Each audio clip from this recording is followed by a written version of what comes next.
Welcome to Ohnoconsequences, which is a new subreddit and pretty much exactly what you'd expect. People immediately suffering for their stupid decisions. Our next Reddit post is from Gronk. On this next post, OP doesn't state what his ethnicity is, but for context, he's a minority in England. Years ago, in the early 90s, I was a field service engineer fixing jukeboxes, fruit machines, pool tables, etc. in pubs and clubs mostly around South London. Anyway, it was summer holiday, and I go to a pub off the Old Kent Road to fix a Play Choice 10 machine. It's basically an NES in an arcade cabinet that had about 10 games to choose from, and was based on time rather than credits. So you could play all 10 games as long as you had enough time left. The pub had a kids area with a pinball machine, football table, and the previously mentioned arcade machine. It was a simple job, really. A couple of buttons weren't working, and I quickly replaced everything while being watched intently by a group of bored kids. As I'm doing this, the landlord offers me a Coke, and since it's bloody hot, I accept it. After sorting out the buttons, I power it up and press the free credits button, and I ask the kids to test it out for me, saying they have to try out all the games, and they're super excited. I get loads of "thanks, mister," etc. Now, I could have just carried out a self-test in about 1 minute, but these kids looked bored as hell. So after drinking my Coke, I set up the machine for 3 hours of free gameplay and then locked it up for the kids. As I was giving my service docket to the landlord at the bar, one of the kids, a little girl, ran up to her dad sitting at the bar and excitedly said that the nice man had given her and her friends loads of free credits on the arcade machine. This guy has loads of his buddies at the bar and picks up his daughter, saying how she's the apple of his eye, and then looks straight at me and says, "As long as you don't bring home one of them when you get older." Now his mates are looking at me all embarrassed, and I look at this guy and I think to myself, am I gonna let that slide? F no. I put my toolbox down, walk up to the machine, reach behind, find the power switch, flick it off, wait 10 seconds, and then switch it back on again. The machine powers up, with all the free credits gone. I walk back to the little girl, still sitting on her dad's lap, look at her and say, "You can thank your dad for that," and walk out. On the way out, I hear 2 distinct sounds. The sounds of laughter coming from his friends, and the sounds of a load of kids crying. F racist parents turning their kids into racists. Our next Reddit post is from Queen of Meh. My night job is at a specialty pet food and treat store, and we also offer grooming and a self-wash grooming station where you can come in and wash your pet. I had a couple come in with their human son, who was about 9 years old, to wash their dog. The couple went in with their dog, and they left their son to wander around the store. Since I'm by myself, I didn't notice that the son was unsupervised until they had already gone in and started washing their dog. I spent 15 minutes finishing my baking, taking care of customers, and following this kid around to clean up after him. He was grabbing random toys and playing with them, then setting them down wherever, bouncing all the tennis balls, grabbing leashes off the shelf, and pretending they were lassos. He was also bothering my customers, asking them random questions as they tried to shop. After I asked him 3 times to stop messing with things and other people, he went over to our baked treats table. I knocked on the self-wash door and asked the parents to please bring their son into the wash with them or to let him sit in the car while they finish. And they told me that they were almost done and that their son was never a problem. I explained that he was disturbing other customers and playing with random items that I was having to clean up. And the woman looked me right in the eyes and said, "Yeah, that's your job." I told her my job is to run the store, not to babysit customers' children. And she rolled her eyes at me and said they were almost done. I came back to the sales floor and the kid had crumbled 3 cakes and a whole bunch of treats, as well as snapped a bunch of bully sticks and other dried treats. He smiles and bounces off, and I start to gather and ring up the items. The parents come out of the self-wash, and I add the broken items to the transaction and tell them their total is $149. Both of their mouths drop open, and the guy says, $150 to wash my effing dog? I say, "No, sir, the self-wash is $16. The rest of it is to cover what your son destroyed." The mom says that her son didn't destroy anything, and I gesture to the pile of broken cakes and treats. I say, "Actually, ma'am, he did. He broke all this after I asked you to please supervise him." She started arguing, saying that I must have broken them all because I didn't like having her son in the store. Yeah, because I love baking a bunch of stuff just to destroy it. Yup, you got me. I had a feeling this was going to be their reaction, so I already had the video from our cameras ready to go on my phone to show her. Isn't this your son walking over to our table and smashing those cakes and treats? Isn't this your son going to the bully bar and snapping them in half? The mom didn't say anything for a second, and then told me that she didn't think they should have to pay for them. I told her that her child broke these things after I asked them to watch him or let him sit in the car, so it was their responsibility to cover our losses. She asked to speak to the manager and was very disappointed when I pointed to my name tag that has manager under my name. You are speaking to a manager, ma'am. Anything else I can help you with today? If not, your total is $149.76. She glared at me, but she put her card in and paid and they left, looking like they were screaming at their kid the whole way to the car. Our next Reddit post is from Deleted. My girlfriend edged a breakup to see what it's like. My ex and I have separated. It's weird to say because I'm still confused about everything, but it's as simple as the title says. A week ago we were at my place when something just changed in her demeanor. She walked over and simply states, "I'm leaving." I'm confused because a minute ago we were just happy watching shows and just screwing around. Upon further pressing, she says that it just seems like the right thing or something. I get flustered and ask what's wrong, and she sits there silently staring at her phone and only speaking to give me updates about when a car will arrive. I just stop pressing and sit down and just wait because I can't even explain this.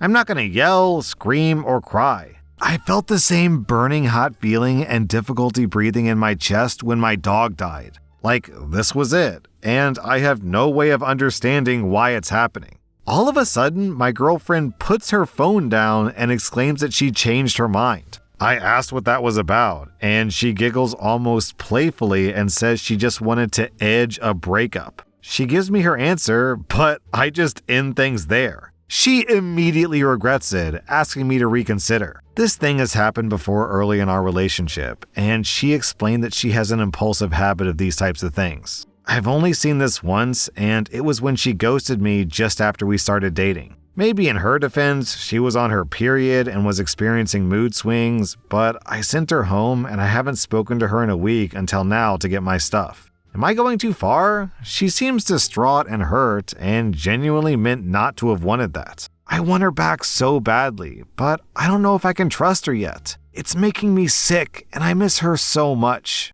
Then OP posted an update. She sent me a text to talk, asking if our time apart was enough to reflect on the relationship. She continued to explain that she deserves some type of closure and that if she doesn't hear from me, we should go our separate ways. We had a short talk on the phone, and I told her that my trust was completely broken. Anyways, she came over to pick up her stuff, and the initial exchange was awkward. She just thrust a bag of my clothes towards me and grabbed her stuff and abruptly walked off. I called her and asked if she wanted to talk at all, and she admitted that it was kinda rude. We were both sad and teary-eyed, and I could tell that she was really hurting. She sat in the passenger seat for a minute and asked if there was any chance that we could be together again. At this point, we were both crying. She told me that she talked to her friend and her sibling, and they both told her that she deserved to be dumped. She's done the same type of thing with them. She pointed out all the time that we've spent together, 6 really good months, and asked if that meant nothing.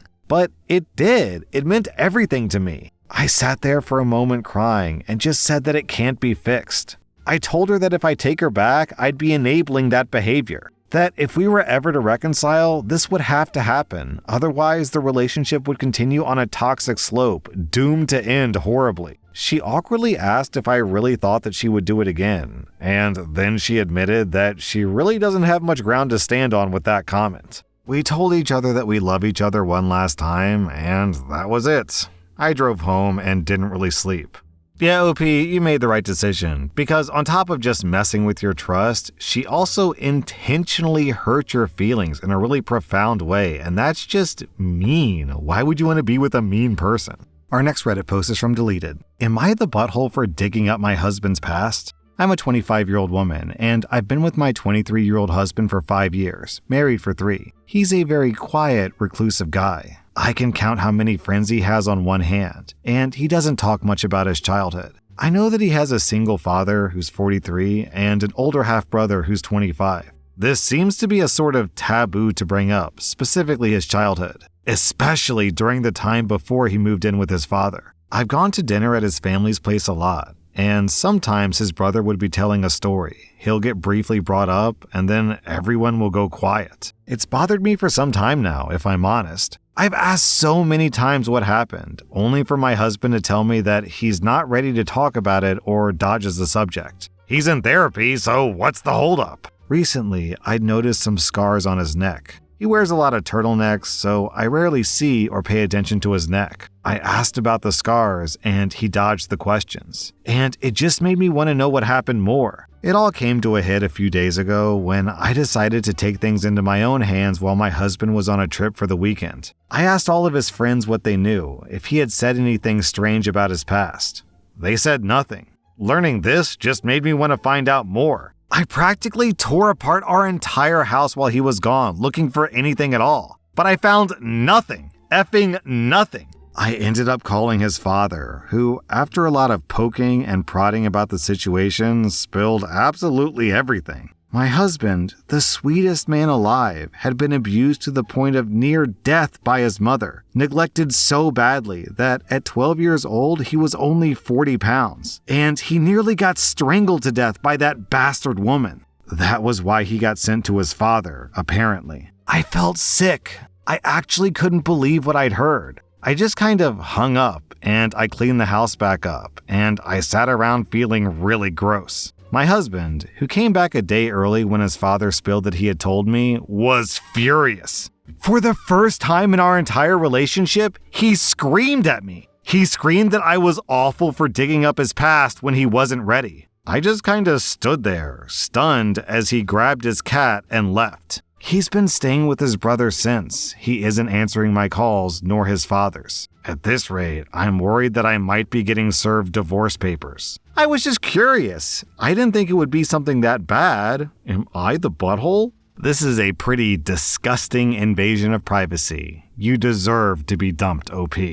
Our next Reddit post is from Automatic Trick. I'm working overseas right now, and I managed to get tickets for Taylor Swift in Singapore. The concert is this coming Saturday. My plan was to fly my girlfriend over for a little vacation. Singapore is a long ways from Connecticut, so she was going to be staying for 10 days. I was clear, and I told her that we would have 2 weekends together as well as the evenings, but I still had to work during the daytime. Last week she called me and said that she was not okay with us being long distance, and that after the concert we were over. I asked for clarification. She said that she would come for 10 days and we could have fun, but that we were done. But I can have fun without paying for it. I transferred her the one Taylor Swift ticket and canceled everything else. She called me to scream at me for canceling the flights and the hotel. I told her that I wasn't going to discuss this and hung up. I blocked her on everything. I'm hearing from people back home that she lost her mind. She's been bragging about getting to see Taylor Swift and the vacation. Now she's telling everyone that I just canceled the plans just out of the blue. I guess that is sort of true.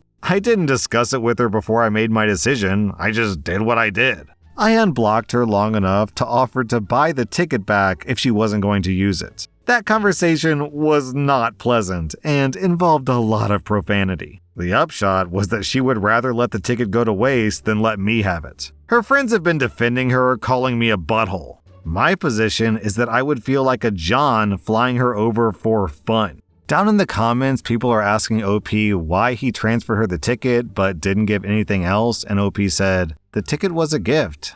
I know that it's stupid, but I promised her that ticket."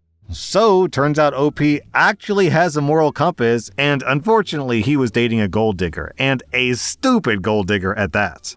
Our next Reddit post is from Marcel Torak. So, this jerk face comes down to the lobby when my husband is working the front desk at a hotel. My husband is on the phone with another customer when Jerkface starts smacking the counter and loudly yelling about how the free coffee has run out. My husband politely points out that he's on the phone with the customer and he'll refill the coffee as soon as he's finished. This isn't good enough for Jerkface, who loudly complains, swearing the whole time. Eventually, because my husband is still on the phone, the Jerkface stomps off. Later that same day, Jerkface stomps out of the restaurant attached to the hotel, grumbling and complaining, and my husband calls out that the coffee is ready. This guy starts yelling at my husband about how it's too late now, and he comes up to the desk to vent his anger. He starts swearing at my husband, so my husband tells him to pack his stuff as he has 15 minutes to leave or the cops are called. Our hotel has a no-tolerance policy for direct verbal abuse of staff.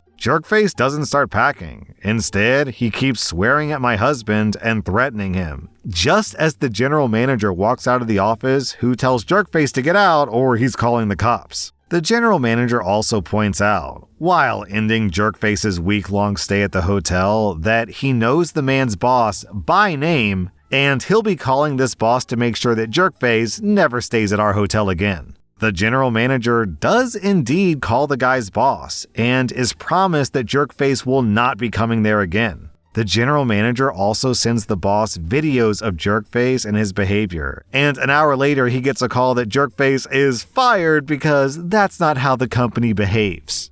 That was rSlash and if you like this content, check out my podcast where I publish the exact same episodes. Also, hit that subscribe button because I put out new Reddit videos every single day.